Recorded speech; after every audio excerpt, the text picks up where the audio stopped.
In the world today, we're trying to figure out how to have a faith in some way, and the value of a faith fob is it can fortify yourself into a stronger spirituality and often better religious reading. You see, religious books are offered all over our community in bookstores. The hard part is, which one do you choose? How do you know which is the right book for you? So if I'm in a bookstore, I'm going to produce my faith fob, and today I'm using a peace fob. It's a peace eagle. And when I do this, I'm going to show it to you. Now, as you see, my hand is steady, pretty steady, considering I'm sitting my ass on the concrete. But God and his angels are allowing this educational channel for you. That the angels around me are actually moving this fob in a counterclockwise fashion. Now, if I gently nudge my angels and say, would you mind changing directions for me? And I'm not moving my hand at all, you can see, it will start to move probably in a different direction. And right now it's starting to smooth itself to a left and right horizontal direction. Now, I will do my best to keep within the categories of the computer. The camera is here. But it's now going to move again to another direction to show you that there is angels near.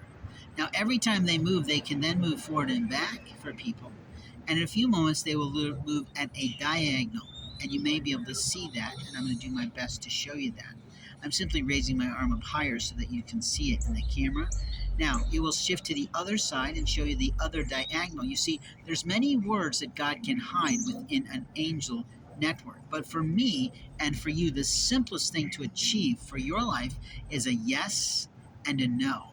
Now, your yes and no's may not be the same as mine or anyone else that you go to look for things in time. But what I can say to you is that your angels are authorized only by God to allow you the access to a faith fob. And a faith fob is the title that I have chosen and I have coined as a new word for a new generation about a pendulum. And I probably have said that wrong a million times, but you understand. You can look that up, pendulum, and you'll see different types of things. It's basically an old form of dowsing, and long ago, men's groups went out and found oil lines and fault lines and other gas lines that were natural. But the truth is today, many of us who believe in God know there's a difference, that my mind is strong enough that I can command this fob to move. Now, it's not telekinesis. It's me saying to God, I want this to be for me when it's not right for me. So when I use a faith fob, I submit everything to the Lord. And I literally say, whatever your wish is, the Lord, I will do. Sometimes it's hard, to be that true. But what God does for me is when I'm shopping, is I go through the store quickly for other people. I also plan in my mind what I'm going to be shopping for. And when I get there, God leads me through the store with yeses and nos of where I should go. And I can travel this way by car too. And it saved me many times as I was running out of gas in my business vehicle. It got me out of a cornfield and right to a gas station just as my car hit the empty in the vehicle. Now, I was raised with never leaving a car too low. We were always taught in our family, regardless of the time of year and the season of year, that a car should be kept at least half mast. In other words, a half a tank of gas, to make sure that we were always safe in our car any time of year. Because gas can expand and gas can shrink depending on the temperatures, was what my father used to think. Now, what I can tell you is that a faith fob can be used for choosing your clothing for the day, can be used for choosing your meals at a restaurant, can be used especially for choosing a book on faith that's appropriate for you right now in a bookstore.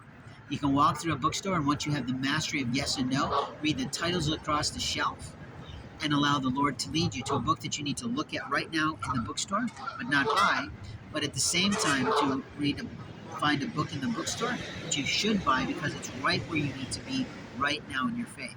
The next time it'll be a different book, or at the library, perhaps. What book should I use for my project? What book should I use for my life? What book should I read for building a business? You see, books are a beautiful thing, but that's how we learn, isn't it?